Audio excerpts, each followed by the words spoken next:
تو اون لحظه ای که نگام می کنی دارم آسمونو بغل می کنم. حالم خوبه وقتی صدا می کنی، حالم خوبه وقتی صدا می کنی، حالم خوبه وقتی صدا می کنی. اعوذ باللہ من الشیطان الرجیم، بسم اللہ الرحمن الرحیم، بہ نستعین انہ خیر ناصر و معین، وصلی اللہ علی سیدنا و نبینا ابی القاسم محمد وعلی آلہ الطیبین الطاہرین المعصومین، لا سیما بقیت اللہ فی الارضین، روحی و ارواح العالمین لتراب مقدمہ الفدا۔ ہمارا دوسرا جو بخش ہے وہ وحی کے بارے میں ہے۔ وحی، اس بخش میں ہم وحی کی تعریف پڑھیں گے، وحی کسے کہا جاتا ہے، اور وحی نبوی کسے کہا جاتا ہے اور اس کی اقسام کون سی ہیں، وحی مستقیم کسے کہا جاتا ہے، وحی غیر مستقیم کسے کہا جاتا ہے۔ اور جن افراد کو دیکھنا ہے کہ یہ جو ہم مطالب پڑھیں گے، آغا صاحب کہہ رہے ہیں، وہ ان کی اپنے نہیں ہیں، بلکہ تفسیر میزان اور علامہ طباطبائی کی کتاب ہے قرآن در اسلام، بحال انوار، مناہل العرفان، انہی قرآنی کتابوں سے انہوں نے ان مطالب کو اخذ کیا ہے۔ خوب اچھا، اب وحی کی جو بحث ہے، سب سے پہلے ہم یہ دیکھیں گے کہ قرآن جو نازل ہوا ہے، سیدھی سی بات ہے، وحی کے ذریعے نازل ہوا ہے، وحی کے ذریعے قرآن نازل ہوا ہے، درست؟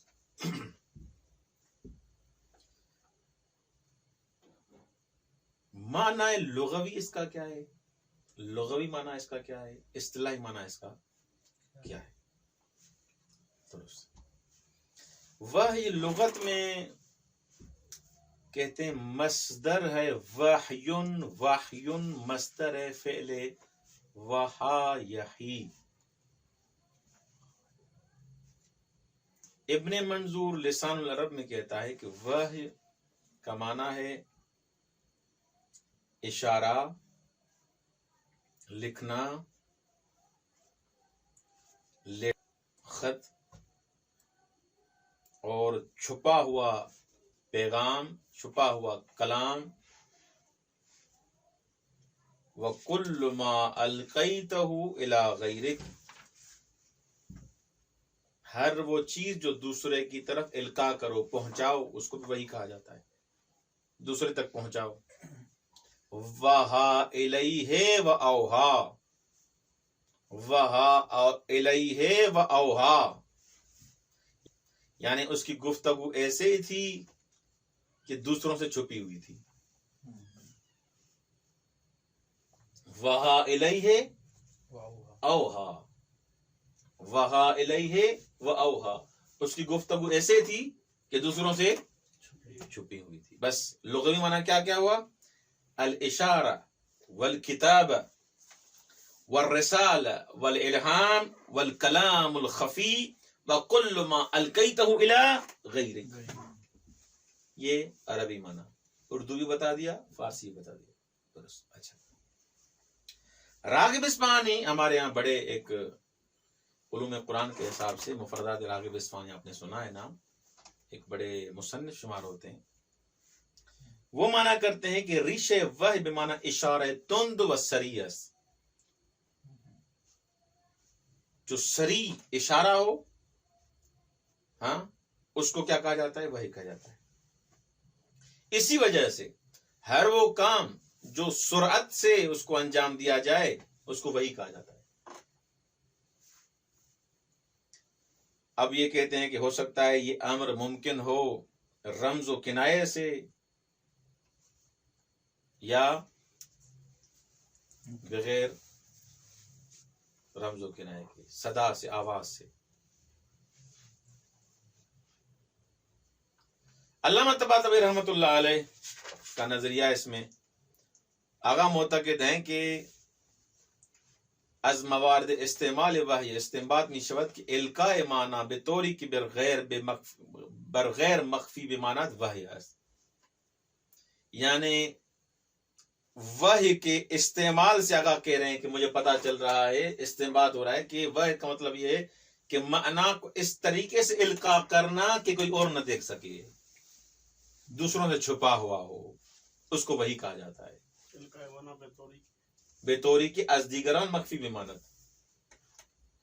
بے طوری کی بر غیر مخفی مانت. یعقوب لکھے آنے خوب اردو یہ سندھی ہو گیا.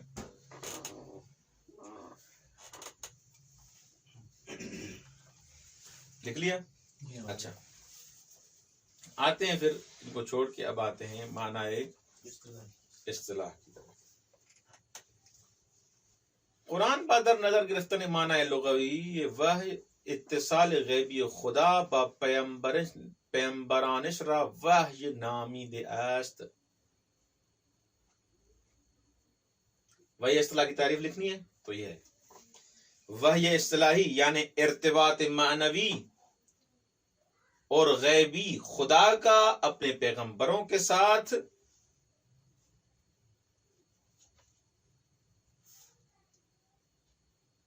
کہ پیغمبر اس پیغام کو لینے والے ہیں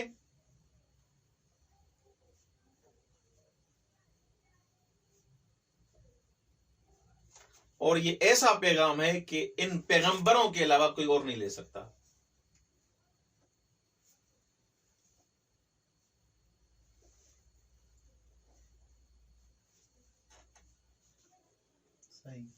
اچھا، اب آتے ہیں فصل دوم کی طرف. بس وحی کا معنی یہ ہوا. وحی لغت میں مخفی کام کو کہتے ہیں، اشارے کو کہتے ہیں، لکھنے کو کہتے ہیں، کوئی بھی چیز دوسرے تک پہنچانا جو دوسروں سے مخفی ہو. درست. اور اصطلاح میں ایسا خدا کا ارتباط غیبی معنوی اپنے پیغمبروں کے ساتھ جو وہ پیغام فقط نبی لے سکتا ہے، کوئی اور نہیں لے سکتا، کسی اور میں طاقت نہیں کہ اس کو دریافت کر سکے. درست. یہ اصطلاحی معنی تھا. اب آتے ہیں فصل دوم کی طرف. بس یہ وحی آسمانی ایک امر ہے جو دروا کے حس سے تفکر عقلی سے درک نہیں کیا جا سکتا، کسی اور کے درک میں یہ چیز نہیں آ سکتی. کاربردہ وحی در قرآن، وحی کا لفظ قرآن میں استعمال ہوا ہے. کیسے ہوا استعمال یہ آپ کے تک پہنچانا ہے. فرشتوں کے لیے، شیطان کے لیے، انسان کے لیے، حیوان کے لیے لفظ استعمال ہوا ہے. یہ کیسے ہوا ہے بتاتے ہیں. الہام ربانی بے فرشتگان، الہام ربانی بے فرشتوں کو الہام ربانی الہام ہوتا ہے خدا کی طرف سے. جیسے اذ یوحی ربک الی الملائکۃ انی معکم، کہ جب خدا متعال نے وحی کی فرشتوں کی طرف کہ من با شما ہستم، انی معکم، میں آپ کے ساتھ ہوں. یہ الہام ہے. یہاں پر لفظ کون سا استعمال ہے؟ یوحی ربک، یوحی ربک، یوحی کا لفظ استعمال ہوا ہے وحی کا. انسان کے لیے بھی استعمال ہوا ہے. جیسے وَأَوْحَيْنَا إِلَىٰ أُمِّ مُوسَىٰ أَنْ أَرْضِعِيهِ، ان أرضعِيهِ. حضرت موسیٰ علیہ الصلوۃ والسلام کی جو ماں تھی، مادر گرامی، ان کو وحی ہوئی کہ اس کو دودھ دو. درست. اچھا، جمادات کو بھی وحی ہوئی ہے. وَيَوْمَئِذٍ تُحَدِّثُ أَخْبَارَهَا بِأَنَّ رَبَّكَ أَوْحَىٰ لَهَا. وہ ایسا دن ہوگا جو زمین اپنی خبریں بتائے گی. تو حدث اخبارها بأن ربک اوحیٰ لہا، کہ در واقع پیغام اللہ نے ان کو اس کو وحی کی ہے. یہ زمین جمادات ہے نہیں ہے؟ جی ہاں. زمین کو بھی وحی ہوئی ہے. وسوسہ شیطانی جیسے وَكَذَلِكَ جَعَلْنَا لِكُلِّ نَبِيٍّ عَدُوًّا شَيَاطِينَ الْإِنسِ وَالْجِنِّ يُوحِي بَعْضُهُمْ إِلَى بَعْضٍ يُوحِي بَعْضُهُمْ إِلَى بَعْضٍ. وسوسہ شیطان کیا ہو؟ ہاں وسوسہ شیطان یہ ایک بتا رہے ہیں نا. وَكَذَلِكَ جَعَلْنَا لِكُلِّ نَبِيٍّ عَدُوًّا شَيَاطِينَ الْإِنسِ وَالْجِنِّ يُوحِي بَعْضُهُمْ إِلَى بَعْضٍ.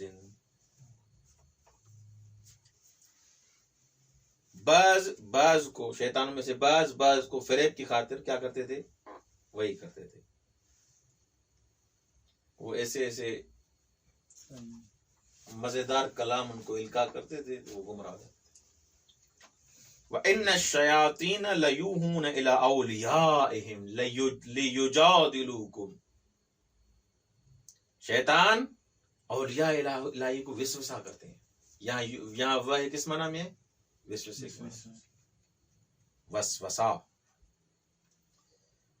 اشارے کے معنی میں ہے قرآن میں. فخرج على قومه من المحراب فأوحى إليهم أن سبحوا بكرة وعشيا. ہدایت کے معنی میں وأوحى ربك إلى النحل. زنبور اصل شہد کو بھی وحی ہوئی مثلا.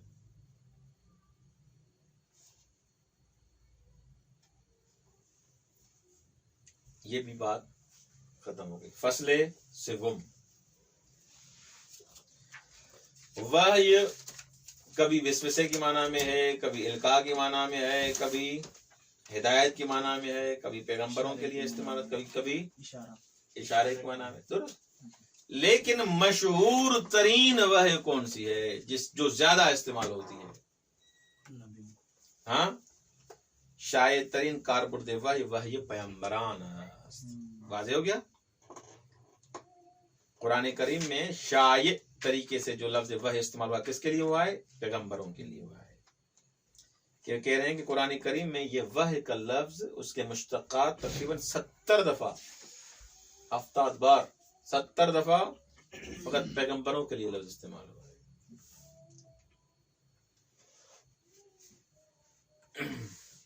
واضح ہو گیا. وحی کی ایک تعریف کی ہے، وہ یہ ہے کہ وحی ایک نوع تکلیم آسمانی غیر مادی است کہ از راہ حس و تفکر عقلی درک نمی شود، بلکہ درک و شعور دیگری است کہ گاہی در برخی از افراد بے مشیت الہی پیدا می شود. کسی کے درک و شعور میں یہ وحی نہیں آ سکتی. خدا جس کو چاہے اس کو یہ درک و شعور عطا کرتا ہے. اور یہ تعلیمات وحی کے ذریعے جو آتی ہیں عام انسان کی عقل میں یہ چیزیں نہیں آ سکتی. عقل اور حس سے یہ پنہان ہے، یہ چیزیں چھپی ہوئی ہیں.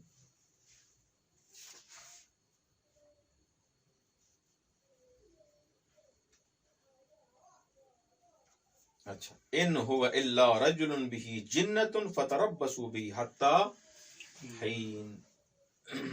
یہ جو عقلانی امر ہے یہ ایسا عقلانی امر ہے جو اس سے بھی اوپر ہے، فوق امر عقلانی. مثلا کوئی عام عقل اس کو درک نہیں کر سکتی، اس لیے کہتے تھے کہ یہ الیاذ باللہ جن زدہ ہو گیا ہے، جادو ہو گیا، یہ ہو گیا ہے. رسول خدا کے لیے وہ سمجھ نہیں سکتے تھے، ان کی کیپیسٹی نہیں تھی، ان کی لیول نہیں تھی، تو پھر رسول خدا پر تہمتیں اور یہ چیزیں الزامات لگاتے تھے. فقالوا ابشر یہدوننا فکفروا وتولوا. پھر وہ کہتے تھے کہ یہ انسان ہماری ہدایت کرے گا. پھر وہ کافر ہو گئے تو انہوں نے منہ ہی موڑ دیا. پہلے کیا بہانا، پھر کیا بہانا، پھر کہے گا بشر ہدایت کرے گا ہمیں. اس وجہ سے قل انما انا بشر مثلکم انا بشر یوحا الی. میں بھی بشر ہوں، بشر ہدایت کرے گا یوحا الی، مجھے وحی ہوتی ہے. مجھ میں اور آپ میں فرق یہ ہے کہ بشر ہوں لیکن آپ کو وحی نہیں ہوتی، مجھے وحی ہوتی ہے. بس دین پیغمبروں کا جو دین ہے وہ وحی کے ذریعے حاصل ہوتا ہے، نہ مبنی عقل سے.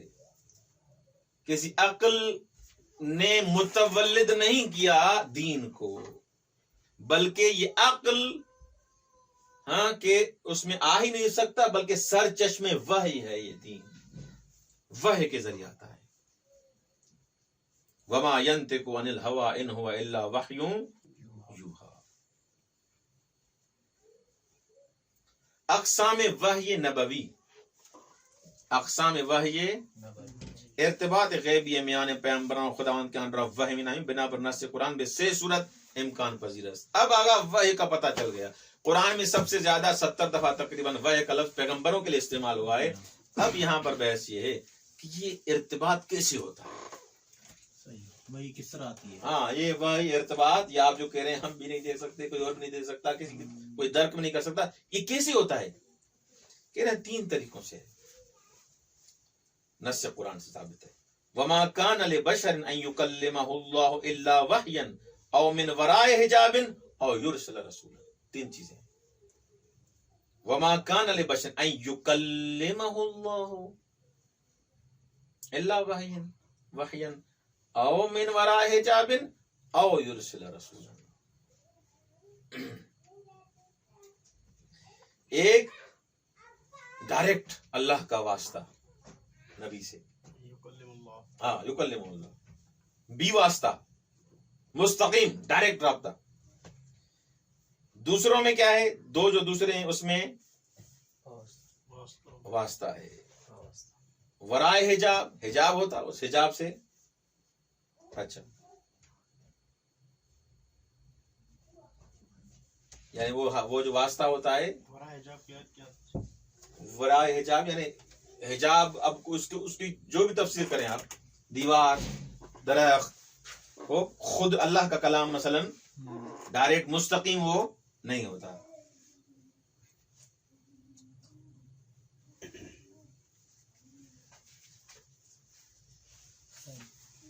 یہ بھی ہو گیا. یہاں پر در این آئے واہ پر تکلیم بھی واسطے اطلاق شدہ ہے. کون سی آیت ہے؟ ولی واہ بمانے عام شامل ہر 6 قسم کا. جب واہ کہا جائے قرآن میں تو وہ تینوں کو شامل ہے، مستقیم کو بھی، ورائے حجاب کو بھی، فرشتے کو بھی، تینوں کو شامل ہے.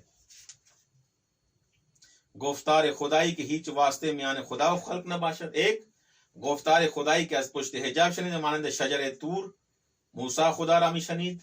ولی از ناحیے آن گفتار خدائی کے ملک آن را حمل کر دے بشر رسانہ. واضح ہو گیا؟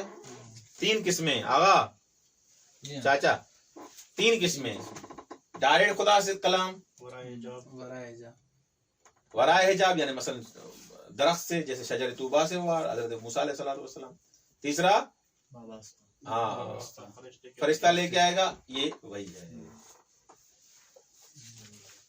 وَكَذَلِكَ أَوْحَيْنَا إِلَيْكَ رُوحًا مِّنْ أَمْرِنَا مَا كُنْتَ تَدْرِي مَا الْكِتَابُ وَلَا الْإِيمَانُ نزل به الروح الامین علی قلبک. علی قلبک.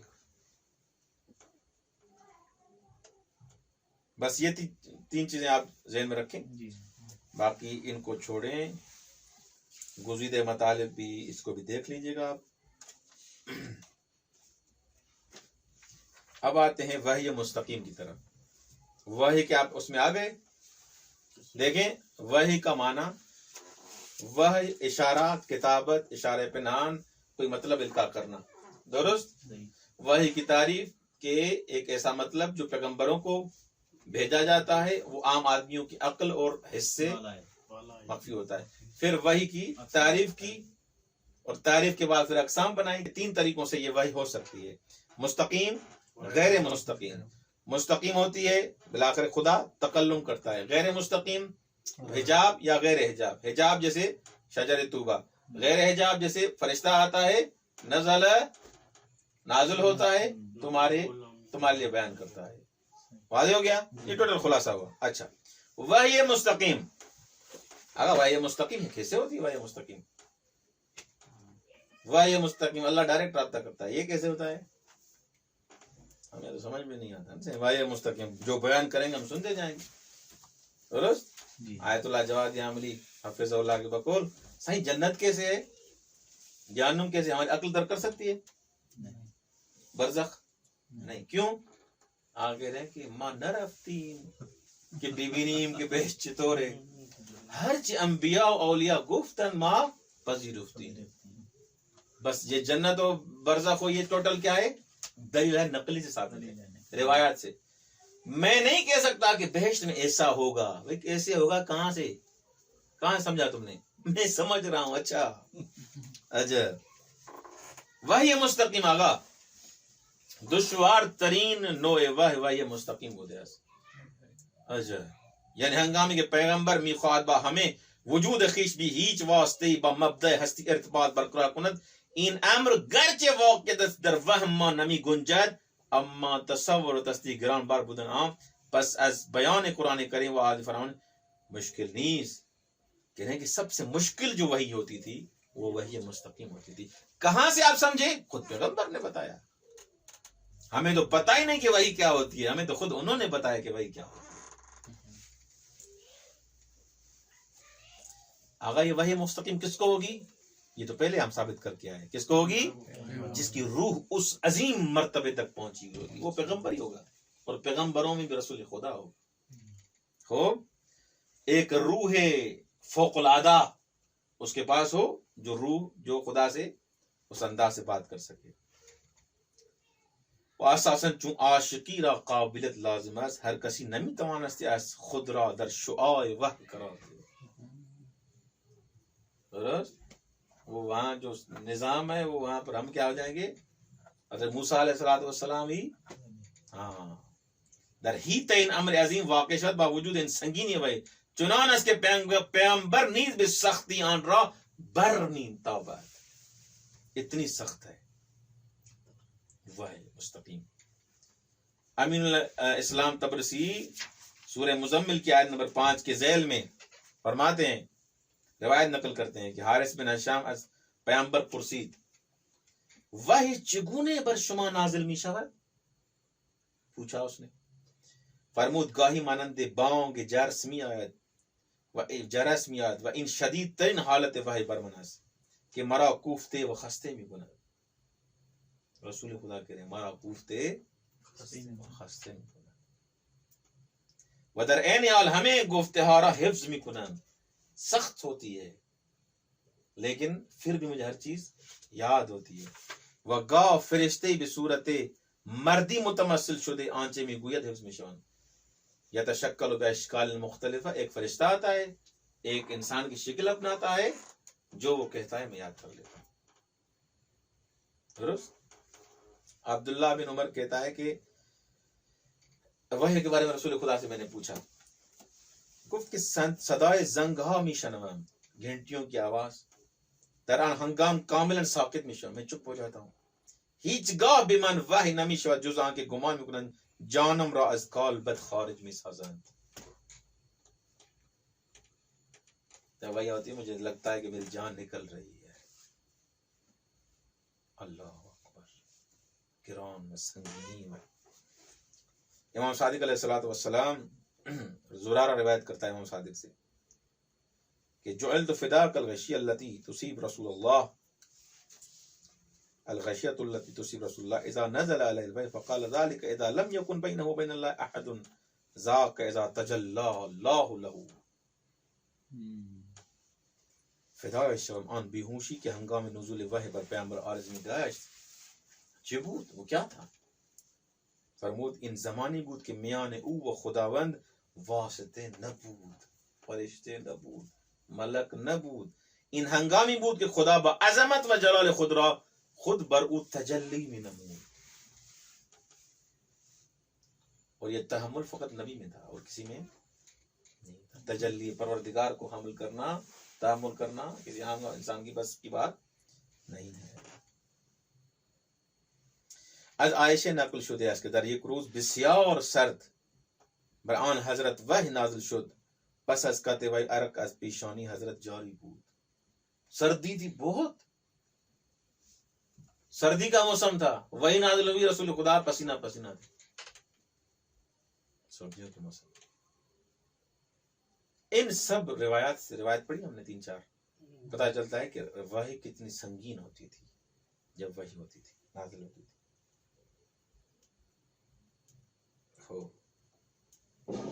در پایان این فصل آقا میگه که برخی از حالات این وحی بر اساس احادیث را از کتاب تاریخ کن اثر گران سنگ دکتر محمود رامیار نقل میکنه. شنیدن بانگ جرس و یا آوای کوبیدن دو فلز بم یا صدای زنبوران اصل، ایسے ہی وحی کا معنی ہوتا ہے. ہاں، یہ شاید کی جو مکھیاں ہوتی ہیں وہ کیا کرتی ہیں، ان کی جو آواز آتی ہے اس طرح. احساس گرمائی شدید، سرخی یا کبود یا رخسار، یہ آثار ہیں وحی کے.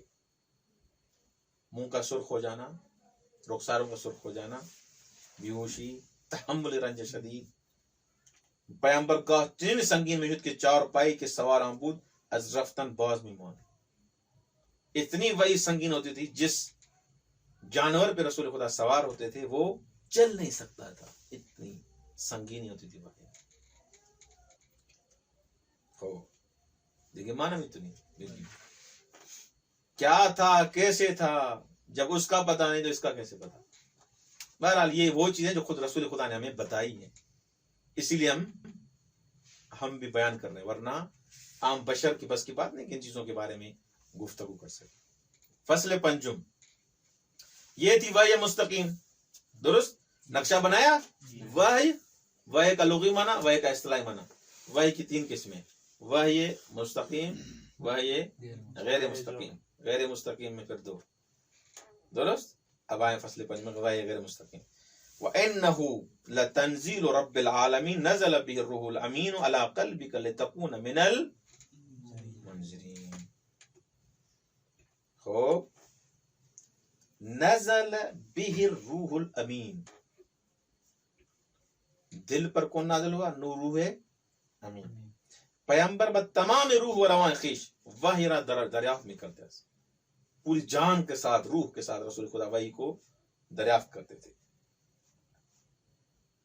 وہ چشم و گوش ظاہری در امر دخل. اللہ اکبر. ظاہری آنکھ، ظاہری کان کوئی دخالت نہیں رکھتے تھے اس میں، کیونکہ ہم نے کیا کہا، ظاہری حس اور عقل اس میں کوئی دخالت نہیں. وہ اپنی جان کے ساتھ، روح اتنی قوی تھی رسول خدا کی کہ اس کو دریافت کرتے تھے. اگر جز این بود مردم دیگر نیز می توانست همه آن چیز را پیامبر می بیند و می شنود، می بیند و بشنوند. اگر ایسے ہوتا، اگر آنکھوں سے وہ چیز دیکھی جا سکتی تھی، کانوں سے سنی جا سکتی تھی، تو سب سنتے، سب دیکھتے. ہاں، اس کا مطلب یہ کہ نہ، غیر از این بود. از احادیث نزول غیر مستقیم و چین برمی آید که در این مرحله امر به پیامبر دشوار نبوده است. گاه جبرائیل به صورت بشری متمثل می شد و به حضور پیامبر می رسید. اس میں مستقیمی کیا ہوتا تھا کہ ایک جبرائیل آتا تھا، فرشتہ آتا تھا، ایک انسان کی شکل اختیار کرتا تھا اور وحی کے ساتھ آتا تھا. کان جبرائیل اذا اتى النبی قعد بین یدیہ قعدۃ العبد وکان لا يدخل حتى یستأذنہ. جبرائیل آتا تھا رسول خدا کے محضر میں، ہاں، اور ایک عبد کی طرح رسول خدا کے سامنے بیٹھتا تھا. غیر مستقیم نہیں. ہاں وہی غیر مستقیم. ہاں، وہی غیر مستقیم. یہ غیر مستقیم یعنی خدا سے غیر مستقیم، مطلب یہ. وَكَانَ لَا يَدْخُلُ حَتَّى يَسْتَأْذِنَهُ. اللہ اکبر، یہ بڑی عبارت ہے. یعنی جبرائیل بھی بغیر رسول کی اجازت اندر نہیں آتا تھا. یہ اس کے بعد دیکھیں، رسول خدا کے بعد دیکھیں، جہاں پیغمبر اور سید الملائکہ بغیر اجازت کے نہیں وارد ہوتے، وہاں رسول خدا کے بعد دیکھیں کیسے خانہ وحی میں چلیں گے. این روایت عظمت پیامبر در مقابل جبرائیل قرآن از او به شدید القوی تعبیر میکند. بنابراین دریافت وحی به واسطه جبرائیل کار دشواری، ڈائریکٹ وحی دشوار تھی. وہ جو اس کے میں نے آثار بتائے، رنگ کا، رخسار کا سرخ ہو جانا، ہاں، بے ہوشی کے آثار، پسی آ جانا، وہ جو خچر یا مثلا وہ جو جانور ہوتا تھا وہ اس کا نہ چلنا، وہ بیچارہ بیٹھ جاتا تھا. درست، وہ مستقیم کے آثار تھے. لیکن غیر مستقیم کوئی ایسی دشواری نہیں تھی. یا مثلا جیسے جبرائیل علیہ الصلوۃ والسلام حضرت مریم کے لیے متمثل ہوئے صورت بشر میں.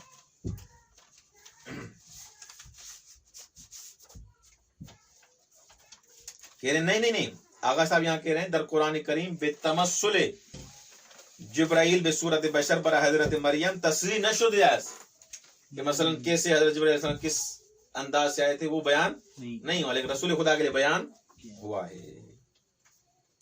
گفتے ہیں کہ جبرائیل بے صورت دہیہ بن خلیفہ قلبی در برابر پیغمبر ظاہر میں شد. ایک روایت یہ بھی ہے کہ یہ جبرائیل آتا تھا تو کس شکل میں آتا تھا؟ انسان کی شکل میں آتا تھا نا. وہ انسان کس شکل میں؟ کہتے ہیں دہیہ قلبی کی صورت میں آتا تھا، کیونکہ دہیہ قلبی کے لیے کہتے ہیں کہ مدینے میں سب سے زیادہ خوبصورت تھا، اس شکل میں آتا تھا. گرچہ جبرائیل امین و حامل وحی الہی بودیاس اما آیات قرآن و تشریفات خاص و بصورت کامل حفاظت شدے توسط گروہی از فرشتگان الہی ہمراہی میں شدیاس. کلا انہا تذکرۃ فمن شاء ذکرہ فی صحف مکرمہ مرفوعۃ مطہرہ بایدی سفرۃ کرام بررہ. خوب. عالم الغیب فلا یظہر علی غیبہ احدا الا من ارتضی من رسول فانہ یسلک من بین یدیہ ومن خلفہ رصدا لیعلم ان قد ابلغوا رسالات ربہم. خلاصہ اس کا کیا ہوا درس کا، اس فصل کا؟ وحی غیر مستقیم میں اتنی شدت اور سنگینی نہیں ہوتی تھی. سورہ آیات نمبر 192 اور 194 192 194 ان میں بیان کیا گیا ہے کہ حضرت جبرائیل نازل ہوتے تھے وحی غیر مستقیم میں، اور اس میں یہ بھی بیان کیا گیا کہ جو وحی نازل ہوتی تھی اس میں ظاہری آنکھ اور کان ان کی کوئی دخالت نہیں ہوتی تھی. اچھا جبرائیل کس صورت میں نازل ہوتے تھے؟ انسان کی صورت میں متمثل ہوتے تھے. وہ کچھ روایت میں دہیہ قلبی کے نام سے واضح ہو گیا. یہ کون سی سورہ میں ہے؟ ہاں کون سی سورہ میں؟ کیا سورہ کون سی تھی؟ سورہ شعراء.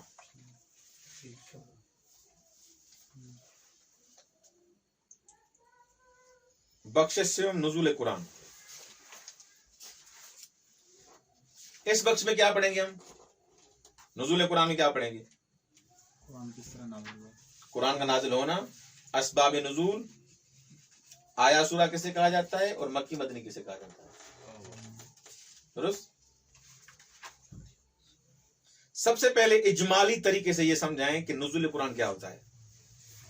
نمبر 2 نزول تدریجی کیا ہوتا ہے، نزول دفعی کیا ہوتا ہے، اور یہ تقسیم بندی کیسے ہوئی. سورے، آیتیں، یہ سورہ وہ سورہ، یہ آیت وہ آیت، یہ کہاں سے آئی، یہ کب ہوئی، کیسے ہوئی، یہ مکی یہ مدنی. درست. اچھا اس حساب سے سب سے پہلا سورہ کون سا ہوا، آخری سورہ کون سا ہوا، یہ بھی بیان کریں گے. اگر ہم جان لیں یہ سورہ مکی ہے یہ مدنی، ہمیں کیا فائدہ ہوگا؟ خطابت میں کہتے ہیں نا یہ سورہ مکی ہے. بھائی مکی ہوتا کیا ہوا، مدنی ہوتا کیا ہوا، ہمیں کیا، پڑھ تم رہے ہو. خوب. اس کی معرفت کا کیا فائدہ ہے وہ بیان کریں گے. اس کے لیے بھی منابع ہیں یہ جو ہم بیان کریں گے، مطالب بہار الانوار اور التمہید فی علوم القرآن، پجوہش در تاریخ قرآن، المیزان جو علامہ طباطبائی کی، ان کتابوں سے یہ مطالب بیان کریں گے. اچھا نزول قرآن کے حساب سے، نزول قرآن کے حساب سے ابتدا میں سورہ بقرہ کی آیت نمبر پڑھتے ہیں. جو بھی خطیب جائے گا سب سے پہلے نزول قرآن کے حساب سے یہ آیت پڑھے گا. بسم اللہ الرحمن الرحیم. شہر رمضان الذی انزل فیہ القرآن. ماہ مبارک وہ مہینہ ہے جس میں قرآن کو نازل کیا گیا. انا انزلناہ فی لیلۃ مبارکہ، انا انزلناہ فی لیلۃ قدر. درست. بس صحیح بس. اچھا ان 3 آیتوں سے پتا چلتا ہے کہ قرآن ماہ مبارک میں شب قدر میں نازل ہوا ہے. درست. لیلۃ مبارکہ، لیلۃ القدر، شہر رمضان انزل فیہ القرآن. جو بھی پڑھے گا سمجھ میں آئے گا نا قرآن مہینے ماہ مبارک میں نازل ہوا ہے. اچھا این مسئلے با این واقع کے قرآن در تیید 23 سال پر پیغمبر سے چگونے قابل جمع. آپ کہہ رہے ہیں یہ شب قدر میں نازل ہوا، ادھر کہہ رہے ہیں 23 سال میں نازل ہوا. 23 ایئرس کو اس رات کے ساتھ کیسے جمع کریں گے؟ کوئی کہے کہ رنگ کو شب قدر میں نازل ہوا ماہ مبارک میں، ادھر کہہ رہے ہیں کہ یہ 23 سال میں نازل ہوا. چطور جام کو نہیں مانگو.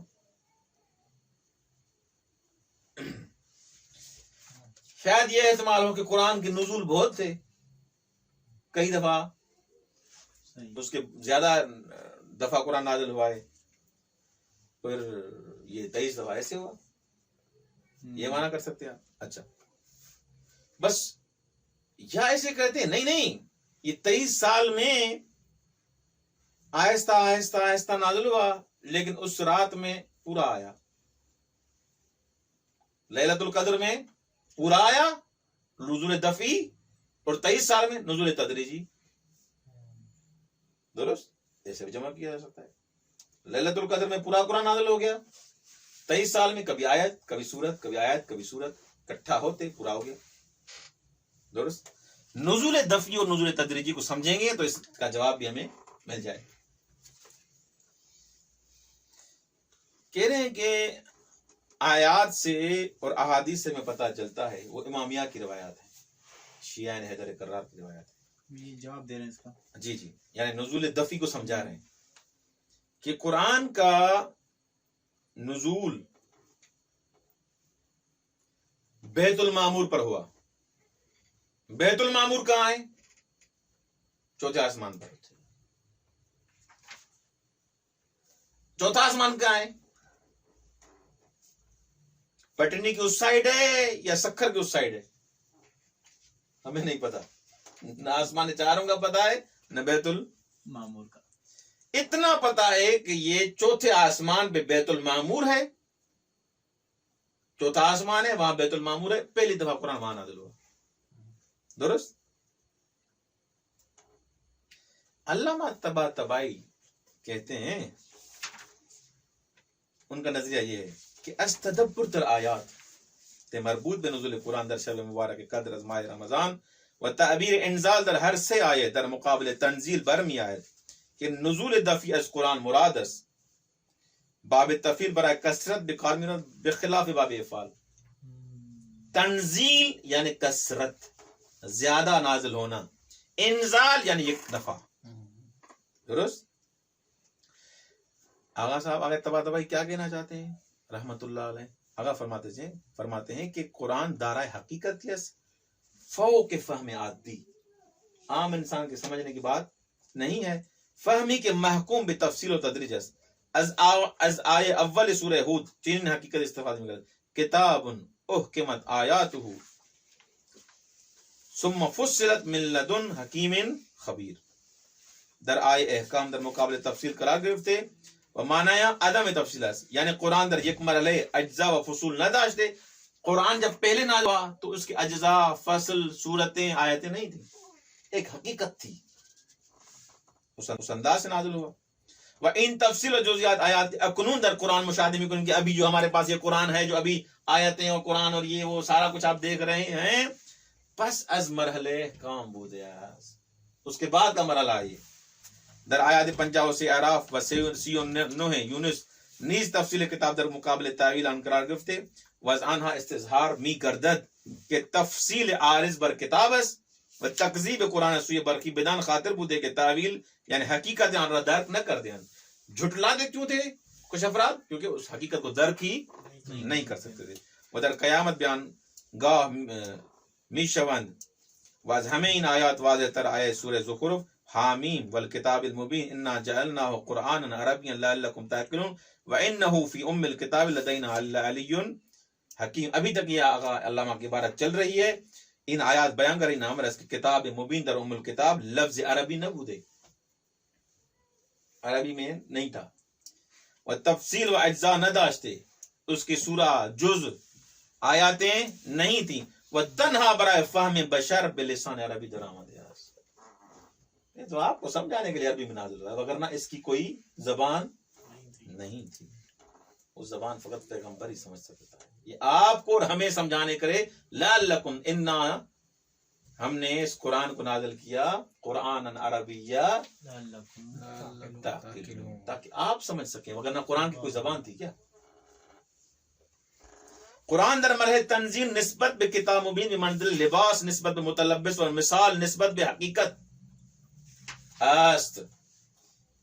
پہلے یہ لباس عطا کیا تاکہ اس لباس میں تم پہچانو قرآن. یہ تمہارے سمجھانے کے لیے. وہ ہمیں نسبت مسح اطلاق لفظ قرآن برسل کتاب بل ہوا قرآن مجید فی لوح محفوظ. قرآن مجید لوح محفوظ. لوح محفوظ میں کیا یہ زبان تھی؟ نہیں. یہ عربی تھی، یہ صورتیں، یہ آیتیں تھی. وہ حقیقت تھی وہاں پر. یہ تمہیں سمجھانے کے لیے لعلکم تعقلون ہے. اب آپ آغا صاحب کہہ رہے ہیں ان آیات و آیات دیگر موجب می گردد کہ ما بگویم مراد از انزال قرآن در ماہ رمضان انزال حقیقت کتاب آسمانی بقلب پیغمبر است. وہ حقیقت جس کے نہ الفاظ تھے، نہ صورتیں تھیں، نہ آیتیں تھیں، وہ قرآن شب قدر میں نازل ہوا پیغمبر پر. درست. یک مرتبہ و دفعی ہما گنے کے قرآن مفصل بے تدریج در طول مدت نبوت 23 سال بر قلب حاضر نازل شدہ است. ایک رات میں جو قرآن نازل ہوا اس کے نہ الفاظ تھے، نہ صورتیں تھیں، نہ آیتیں تھیں، لیکن جو 23 سال میں لمحہ بلمحہ روز بروز جو قرآن نازل ہوتا تھا وہ بھی قلب پیغمبر پر تھا، لیکن اس کی عربی تھی، صورتیں تھیں، آیتیں تھیں. جواب مل گیا ابھی؟ جی ہاں. کتنا اچھے طریقے سے علامہ نے بیان کیا ہے. سلام ان علماؤں کا پر کے کتنی زحمت کی ہے. ایک صفحے میں نچوٹ کر کے پیش کر دیا. اس کو کوئی پڑھے یا نہیں سمجھ جائے گا نزول دفعی اور تدریجی کیا ہے. علامہ طباطبائی آئے ولا تعجل بالقرآن من قبل ان يقضى الیک وحیہ ولا تحرک به لسانک لتعجل به ان علینا جمعہ وقرآنہ. اس کو دلیل قرار دیتے ہیں کہ حقیقت قرآن قلب پیغمبر پر نازل ہوئی اور اس کے بعد کیا قرار دیا؟ آرام آرام سے رفتہ برفتہ اس کو نازل کیا گیا. نزول دفعی انشاءاللہ آپ کے سمجھ میں آ گیا. نزول دفعی کیا ہے؟ نزول دفعی کیا ہے؟ ایک دفعہ کیا نازل ہوا وہ یہ نازل. ہاں. نزول تدریجی کیا ہے؟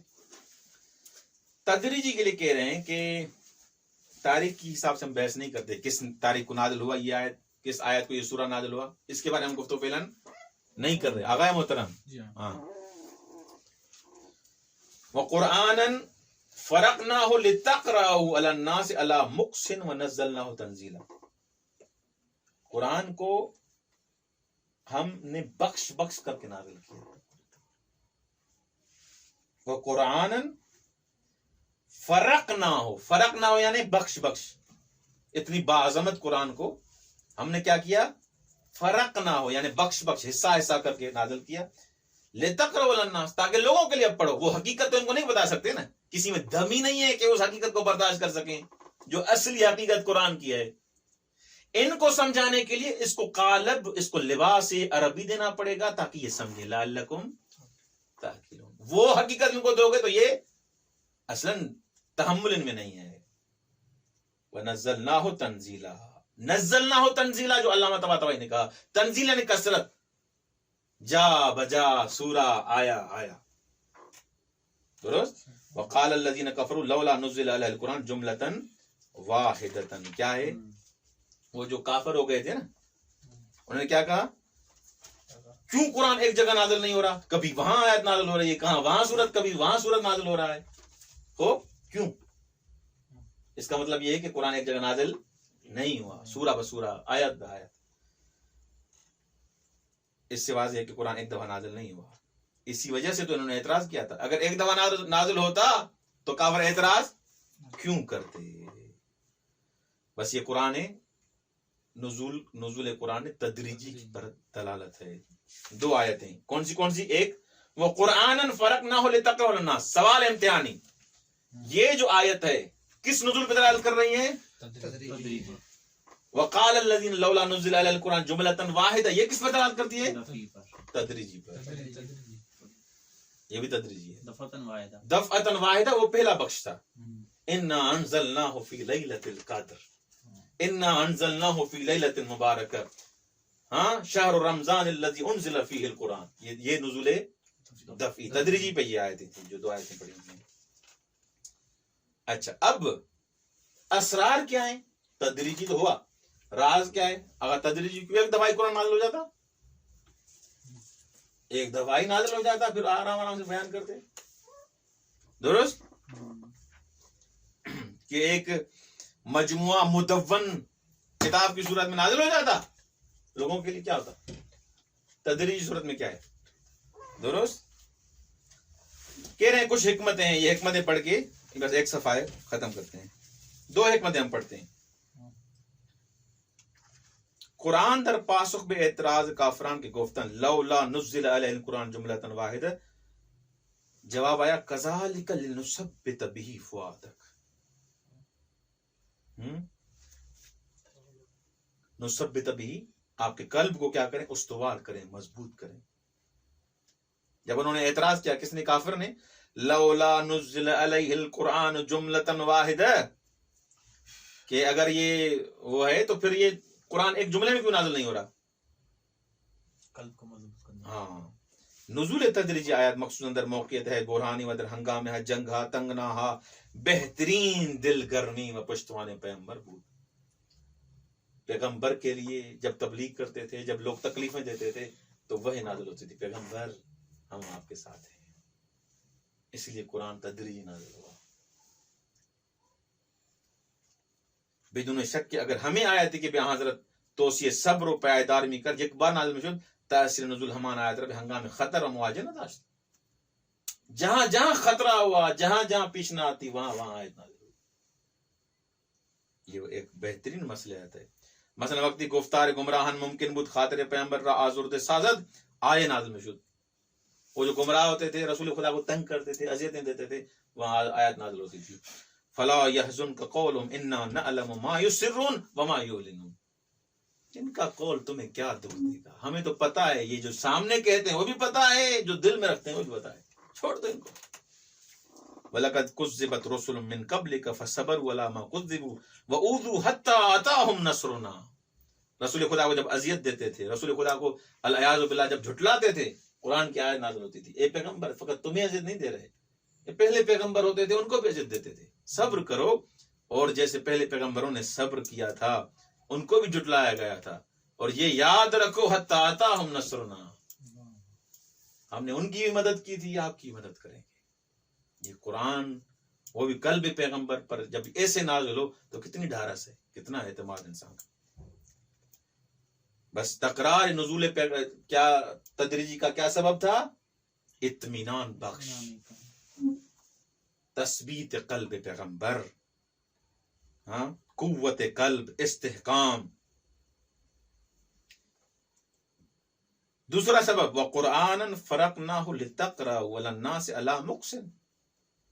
قرآن کو بخش بخش، حصہ حصہ، آیا آیا، سورہ سورہ کر کے نازل کیا تاکہ لوگوں کے لیے کیا کرو؟ پڑھو. قرآن نازل ہوا ہے تاکہ لوگ کیا کریں؟ پڑھ سکیں نا، تعلیم حاصل کریں نا. قرآن ایسے تو نہیں رکھنے کے لیے تو نہیں ہے جیسے ہم نے رکھا ہوا ہے گھروں میں، رکھنے کے لیے تو نہیں ہے نا. قرآن تاکہ لِتَقْرَأَهُ عَلَى النَّاسِ، تاکہ لوگ اس کی تلاوت کریں، لوگ اس سے پڑھیں، اسے استفادہ کریں. کہہ رہے ہیں کہ معارف اسلامی بھی جان دستے کے با عمل انسان در ارتباطات و قوانین فردی و اجتماعی کی موجب سعادت انسان در زندگی بیان می کنند ہنگامی کے ثبات و دوام بیشتر دارد بالتدریج بیان شود. انسان کی فطرت کا تقاضا ہے جب بھی کوئی قانون بیان کیا جاتا ہے وہ بالتدریج بیان کیا جاتا ہے، نہ کہ ایک دھم دھڑم کر کے پورے آپ 500 صفحے کسی کو دے دیں. نہیں، آرام آرام سے قوانین بیان کیے جاتے ہیں تاکہ وہ سمجھ بھی سکیں، اس پر عمل بھی کر سکیں. اس لیے قرآن کو آرام آرام سے نازل کیا گیا. پہلے یہ کافر سے مسلمان ہوئے، یک دم دھڑم کر کے پورا قرآن نازل کیا جاتا ہاں تو کون عمل کرتا؟ حکمت کا تقاضا یہ تھا کہ آرام آرام سے قرآن نازل ہو، تدریج بے تدریج، درجہ بدرجہ نازل ہو تاکہ لوگ اس پر عمل بھی کر سکیں. اس درس کا خلاصہ یہ ہوا قرآن کے 2 نزول ہیں، نزول دفعی اور نزول تجریجی. وہ آیات جو نزول قرآن کی نزول کی ماہ مبارک کے ساتھ مربوط ہیں وہ نزول دفعی کے ساتھ مربوط ہیں، اور وہ آیات جو کافروں کے اعتراض کے بارے میں ہیں وہ نزول تدریج کے ساتھ مربوط ہیں. اور وہ آیت جس میں یہ بیان کیا گیا ہے ان کے لیے آہستہ آہستہ جدا جدا سورہ بسورہ کر کے پڑھو، وہ بھی نزول تدریج سے مربوط ہے. علامہ طباطبائی کا اس میں کیا نظری تھا؟ جو ہمارا کلیدی نقطہ تھا علامہ طباطبائی کی نظر تھی وہ یہ تھی کہ نزول قلب پر جو ہوا، پہلی دفعہ جو نازل ہوا قرآن وہ قلب پیغمبر پر نزول دفعی تھا، اور اس کے بعد نزول تدریجی تھا. راز کون سے تھے؟ تو راز بتائے گئے. ہاں 2 راز بتایا گیا. احسن تم. پہلا راز کیا تھا؟ جانے قلب. ہاں تثبیت و تقویت قلب پیغمبر. اور اس کے بعد دوسرا راز کیا تھا؟ قوانین اسلام کو آرام سے بیان کیا جائے تاکہ اس میں کوئی تعریف بھی نہ کر سکے اور یادگیر اور اس کو یاد بھی کر سکیں آرام سے. جلدی اگر بیان کیے جاتے تو اس میں ہو سکتا ہے کوئی تعریف بھی کر دیتا, ہو سکتا ہے کسی کو یاد بھی نہ ہوتے, ہو سکتا ہے کوئی عمل بھی نہ کرتا. والسلام علیکم ورحمۃ اللہ وبرکاتہ.